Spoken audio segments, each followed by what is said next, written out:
এই যে দেখো শীতকালের বাজার। এখানে মূলো, এখানে 2 আটি পালং শাক, এখানে আছে 2টো বাঁধাকপি, এখানে কুমড়ো, কুমড়ো কি চলে, এখানে ক্যাপসিকাম, এখানটায় 2টো ফুলকপি, পেঁয়াজকলির পাতা। পেঁয়াজকলি ওঠে ঠিকই এখানে, কিন্তু পেঁয়াজকলিগুলো বুড়ো বুড়ো, কিন্তু পাতাটা তো শাক শাক লাগে, তার মধ্যে আবার একটু পেঁয়াজ লাগানোও আছে, কলিও আছে।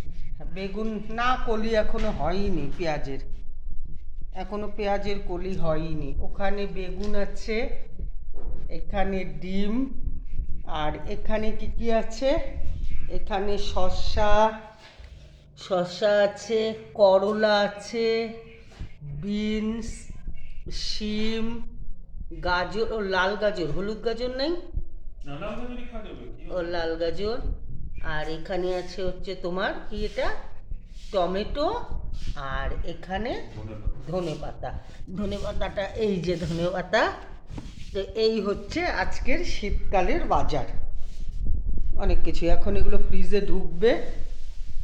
আর শেরু অতিরিক্ত দুষ্টামি করছে বলে এই যে এখানে হচ্ছে শেরুর বসবাস। সাত সকালবেলায় আজকে গ্যাস পুড়িয়ে গেছে আমাদের, ডবল সিলিন্ডারই, একটা এইচপি অবশ্য। তো যাই হোক, সেটা এখানে অনেক খটকার ব্যাপার আছে। ওই যে দেখো ওখানে আমার এখন রান্না বান্না চলছে। ডাল হলো, ফুলকপি আলু ভাজা হলো, আর হচ্ছে এখানে হচ্ছে সয়াবিন আলু। আজকে বাজারটাও ছিল না, দেরি করে আসছে।